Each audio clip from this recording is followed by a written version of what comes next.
नमस्कार दोस्तों, आज की बड़ी खबरों में आपका स्वागत है। चलिए नजर डालते हैं आज की बड़ी हेडलाइंस पर। रेलवे ने रचा इतिहास, 100 किलोमीटर प्रति घंटा की रफ्तार से दौड़ाई मालगाड़ी, साल भर में दोगुनी हुई औसत रफ्तार। इसके बाद हम जानेंगे कि चाइना के बहिष्कार को लेकर CAIT ने लिया बड़ा फैसला, जूम ऐप के चीन से कनेक्शन की वजह से बंद किया यूज। इसके बाद हम जानेंगे कि चांदी की कीमतों में आई गिरावट, जानिए 10 ग्राम सोने के नए भाव। इसके अलावा रिलीज से पहले सुशांत की फिल्म ने तोड़े रिकॉर्ड, एवेंजर्स भी पीछे छूटी। अगली बड़ी खबर में हम जानेंगे कि कोरोना संकट के बीच LIC ने 3 महीने में कमाए 97,400 करोड़, अब ग्राहकों को होगा ऐसे बड़ा मुनाफा। आज की पहली बड़ी खबर में पेश है चीनी बीमारी का बिल्कुल ताजा अपडेट पूरे देश भर से। देश में कोरोना संक्रमितों की संख्या 7,23,185 हो गई है। यह आंकड़े covid19india.org के मुताबिक है। इस बीच पश्चिम बंगाल सरकार ने राज्य के सभी कंटेनमेंट जोन में 9 जुलाई से पूरी तरह से लॉकडाउन लगाने का फैसला लिया है। मतलब इन इलाकों में पड़ने वाली सारी दुकानें, ऑफिस, सब कुछ बंद रहेगी। पब्लिक ट्रांसपोर्ट भी इन इलाकों से नहीं गुजरेंगे। महाराष्ट्र में 3,520 कोविड बेड की सुविधाएं शुरू हुई। महाराष्ट्र में सरकार ने राज्य में बढ़ते संक्रमित को देखते हुए 3,520 कोविड बेड की सुविधाएं शुरू की है। मंगलवार को इसका शुभारंभ मुख्यमंत्री उद्धव ठाकरे ने किया। मुख्यमंत्री कार्यालय की ओर से मिली जानकारी के मुताबिक ये सुविधाएं मुलुंड, दहिसर, महालक्ष्मी, रेसकोर्स और बांद्रा कुर्ला कॉम्प्लेक्स तक स्थापित की गई है। राहत की बात यह है कि महाराष्ट्र में संक्रमितों के ठीक होने की खबर भी तेज हो गई है। अब तक 54.37% मरीज पूरी तरह से ठीक होकर हॉस्पिटल से डिस्चार्ज हो गए हैं। चलिए बढ़ते हैं अगली खबर की तरफ। रेलवे ने रचा इतिहास, 100 किलोमीटर प्रति घंटा की रफ्तार से दौड़ाई मालगाड़ी, साल भर में दोगुनी हुई औसत रफ्तार। भारतीय रेलवे ट्रेनों के समय पर पहुंचने से लेकर उनकी रफ्तार और सुरक्षा पर खासा ध्यान दे रहा है। लॉकडाउन के दौरान भारतीय रेलवे ने सुरक्षा, रखरखाव और मरम्मत से जुड़ी 200 से ज्यादा लंबित परियोजनाओं को पूरा किया है। इसी क्रम में भारतीय रेलवे ने मिशन शीघ्र के तहत उत्तर प्रदेश के लखनऊ डिवीजन में 100 किलोमीटर प्रति घंटे की रफ्तार से मालगाड़ी को दौड़ाने में सफलता हासिल कर ली है। रेलवे मंत्री पीयूष गोयल ने ट्विटर कर मालगाड़ी के 100 किलोमीटर प्रति घंटे की रफ्तार से चलने की जानकारी साझा की है। इसमें उन्होंने मालगाड़ी के स्पीडोमीटर का वीडियो भी शेयर किया है। साल भर में मालगाड़ी की रफ्तार हो चुकी है दोगुनी। कोरोना वायरस संकट के दौरान मालगाड़ी देश भर में जरूरी सामान की आपूर्ति का सबसे शानदार जरिया बनी हुई है। इस दौरान मालगाड़ी की औसत रफ्तार में सुधार पर भी काम किया गया है। पिछले महीने रेल मंत्रालय ने बताया था कि 21 जून 2020 तक इन ट्रेनों को औसत रफ्तार पिछले साल के मुकाबले करीब दोगुनी हो गई है। मंत्रालय के मुताबिक जून 2018 के दौरान इन ट्रेनों की औसत रफ्तार 23 किलोमीटर प्रति घंटा थी, जो जून 2020 में करीब दोगुनी होकर 42 किलोमीटर प्रति घंटा हो गई है। चलिए जानते हैं अगली बड़ी खबर। चाइना के बहिष्कार को लेकर CAIT ने लिया बड़ा फैसला, जूम ऐप के चीन से कनेक्शन की वजह से बंद किया यूज। गलवान घाटी में हिंसक झड़प के बाद भारत और चीन के बीच टेंशन की स्थिति पैदा हो गई है। अब चीन के खिलाफ भारत में बहिष्कार की मुहिम तेज हो गई है। इस मुहिम के तहत confederation of all India traders यानी कि कैट ने घोषणा की है कि वे जूम वीडियो कॉन्फ्रेंसिंग एप्लीकेशन का प्रयोग नहीं करेंगे। हालांकि जूम ऐप अमेरिका से संचालित होता है, लेकिन कैट का कहना है कि इसका चीन से भी कनेक्शन है। बता दें कि कैट 7 करोड़ ट्रेडर्स का प्रतिनिधित्व करने वाली संस्था है। अब तक कर रहे थे जूम ऐप इस्तेमाल। कैट ने देश भर के व्यापारियों को अब तक इस्तेमाल में लाए जा रहे जूम ऐप का बहिष्कार कर दिया है। कैट ने इसकी वजह भारत में जियोमीट के जरिए संवाद करने की बात कही है। इसके साथ ही कैट ने देश भर के व्यापारियों और सभी राज्यों में फैले व्यापारी संगठन यह सलाह दी है कि वो अपने संवाद मंच के रूप में जूम का उपयोग न करें। बात करेंगे आज की अगली बड़ी खबर की।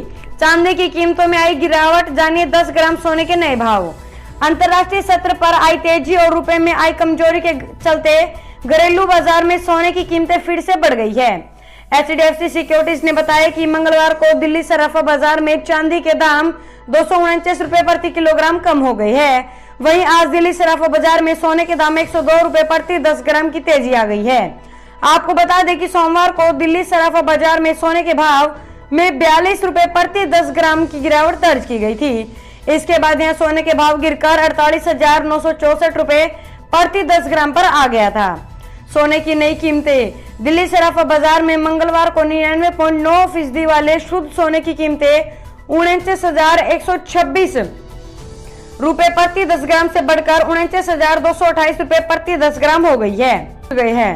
वहीं अंतर्राष्ट्रीय स्तर पर सोने के दाम $1,781 प्रति औंस पर पहुंच गए हैं। चलिए जानते हैं अगली बड़ी खबर। कोरोना संकट के बीच एलआईसी ने 3 महीने में कमाए 97,400 करोड़। अब ग्राहकों को होगा ऐसे बड़ा मुनाफा। शेयर बाजार का सबसे बड़ा निवेशक एलआईसी लाइफ इंश्योरेंस कॉर्पोरेशन के लिए बीते महीने कमाई के लिहाज से बहुत बेहतर रहे हैं। मीडिया रिपोर्ट्स के मुताबिक कोरोना लॉकडाउन के बीच एलआईसी ने 9,97,400 करोड़ रुपए कमाए हैं। ये फायदा शेयर बाजार से हुआ है। भारतीय जीवन बीमा निगम यानी एलआईसी को वित्त वर्ष 2020-21 की पहली तिमाही में जबरदस्त फायदा हुआ है। जून तिमाही में एलआईसी की इक्विटी पोर्टफोलियो की वैल्यू 23% बढ़ी है। एलआईसी देश की सबसे बड़ी बीमा कंपनी है। आपको बता दें कि शेयर बाजार की कमाई को एलआईसी अपने निवेशकों में बांटती है। इसे वो निवेशकों को डिविडेंड और बोनस के तौर पर देती है। आम निवेशकों के लिए एलआईसी कर रही है मोटी कमाई। एक्सपर्ट्स कहते हैं कि एलआईसी आम निवेशकों के पैसे को ही शेयर बाजार में इन्वेस्ट करता है और बड़े रिटर्न हासिल कर इन्वेस्टर्स को भी फायदा पहुंचता है। आपको बता दें कि फाइनेंशियल ईयर 2015-16 में एलआईसी ने 11,000 करोड़ रुपए का मुनाफा कमाया था। इसके बाद उसने अपने निवेशकों को 40% ज्यादा डिविडेंड और बोनस दिया। बात करेंगे आज की अगली बड़ी खबर की। 239 वैज्ञानिकों के खुले पत्र पर WHO ने कहा, हमें अभी इस बात का पक्का यकीन नहीं, रिव्यू करने के बाद बताएंगे। दुनिया भर के 200 से अधिक शीर्ष वैज्ञानिकों की ओर से हवा से कोरोना फैलने के सबूतों वाला खुला पत्र मिलने के बाद विश्व स्वास्थ्य संगठन ने कहा वह मामले की समीक्षा करेंगे। 32 देशों के 239 वैज्ञानिकों ने WHO को पत्र लिखकर कहा था कि कोरोना वायरस हवा से भी फैलता है। अमेरिकी अखबार द न्यूयॉर्क टाइम्स की रिपोर्ट के मुताबिक वैज्ञानिकों का कहना है कि बचाव के लिए घर के अंदर भी N95 मास्क पहनने की जरूरत है। इसके साथ ही वैज्ञानिकों ने WHO से कोरोना वायरस पर अपने गाइडलाइन में बदलाव करने का भी आग्रह किया है। बात करेंगे आज की अगली बड़ी खबर की। लद्दाख में हालत सुधरे रहे। हॉट स्प्रिंग और गोगरा में 1.5 किलोमीटर तक पीछे हट रही भारत चीन की सीमा। चीन कल से अपने ढांचे गिरा रहा। लद्दाख की हालत में सुधार नजर आने लगा है। चीन और भारत की सेनाएं टकराव वाली पॉइंट पर पीछे हटने को राजी हो गई है। हॉट स्प्रिंग और गोगरा इलाके में भी सेनाएं पीछे हट रही है और यह प्रक्रिया कुछ दिनों में पूरी हो जाएगी। न्यूज एजेंसी एएनआई के सूत्रों के हवाले से बताया है कि चीन ने इन पॉइंट्स पर रविवार से अपने ढांचे गिराने भी शुरू कर दिए हैं। तनाव कम करने पर जो सहमति बनी है उसके मुताबिक दोनों सेनाएं टकराव वाले पॉइंट से 1 से 1.5 किलोमीटर पीछे हटेगी। जानते हैं अगली बड़ी खबर। चित्रकूट के खदानों में मजदूर नाबालिग लड़कियों का यौन शोषण। कोरोना संकट के दौर में चित्रकूट के खदानों में नाबालिग लड़कियों के साथ यौन शोषण करने का मामला सामने आया है। आज तक की खास रिपोर्ट में यह खुलासा हुआ है कि खदानों में नाबालिग लड़कियों के साथ यौन शोषण किया जाता है। ये नरक लोक है दिल्ली से सैकड़ों किलोमीटर दूर बुंदेलखंड के चित्रकूट में, जहां गरीबों की नाबालिग बेटियों खदानों में काम करने के लिए मजबूर है, लेकिन ठेकेदार और बिचौलिए उन्हें काम की मंजूरी नहीं देते। मजदूरी पाने के लिए इन बेटियों को करना पड़ता है अपने जिस्म का सौदा। चलिए जानते हैं अगली बड़ी खबर। रिलीज से पहले सुशांत की फिल्म ने तोड़ा रिकॉर्ड। एवेंजर्स भी पीछे छूटी। सुशांत सिंह राजपूत की फिल्म दिल बेचारा का ट्रेलर रिलीज हो चुका है। इस फिल्म को सुशांत के सुसाइड के बाद से ही जबरदस्त चर्चा मिल रही है। कई फैंस के साथ ही साथ सिलेबस भी सुशांत को ट्रिब्यूट देने के लिए ज्यादा से ज्यादा फिल्म के ट्रेलर को देख रहे हैं। यही कारण है कि इस फिल्म के ट्रेलर ने अपने रिलीज के पहले ही दिन एक अनूठा रिकॉर्ड बना दिया है। दरअसल सुशांत की फिल्म के ट्रेलर को अब तक यूट्यूब पर 5.3 मिलियन यानी कि 53 लाख लोग लाइक कर चुके हैं और कोई भी फिल्म लाइक्स के मामले में दिल बेचारा के आसपास भी नहीं है। माना जा रहा है कि ये संख्या और भी बढ़ सकती है। जानते हैं ऐसी ही फिल्मों के बारे में जिनके ट्रेलर पर फैंस ने जमकर प्यार बरसाया। Hollywood film Avengers Infinity War superhero film है और मार्वल के इस सिनेमैटिक यूनिवर्स में रॉबर्ट डॉनी जूनियर और स्कारलेट योहानसन जैसे कई दिग्गज सितारे दिखे थे। इस फिल्म ने दुनिया भर में शानदार रिकॉर्ड्स बनाए थे और दिल बेचारा से पहले तक इस फिल्म के पास सबसे ज्यादा यूट्यूब लाइक्स का रिकॉर्ड था। इस फिल्म के ऑफिशियल ट्रेलर को 3.6 मिलियन लोगों ने यूट्यूब पर लाइक किया है। अगली बड़ी खबर, तनाव का तापमान घटाने की कोशिश, एलएसी पर लद्दाख में गश्ती पर फिलहाल रोक। लद्दाख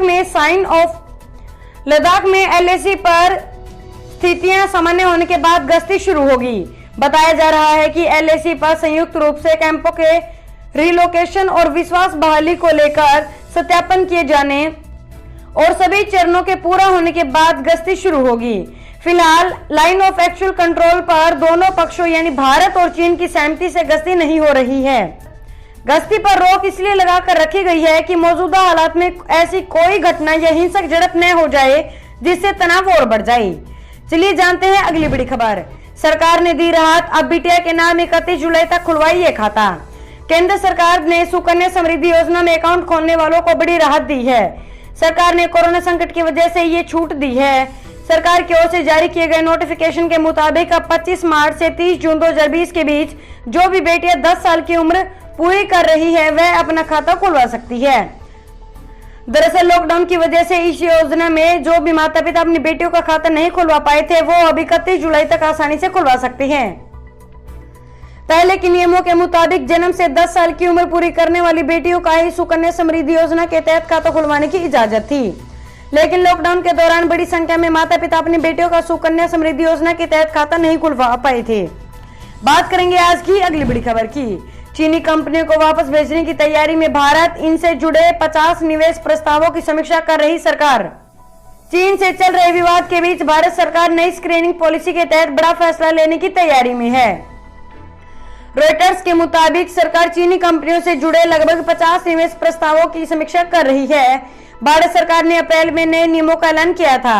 इन नियमों के तहत पड़ोसी देशों में स्थित संस्थाओं द्वारा सभी निवेशों को केंद्र की मंजूरी की जरूरत है। इन निवेशकों में चीन सबसे बड़ा है।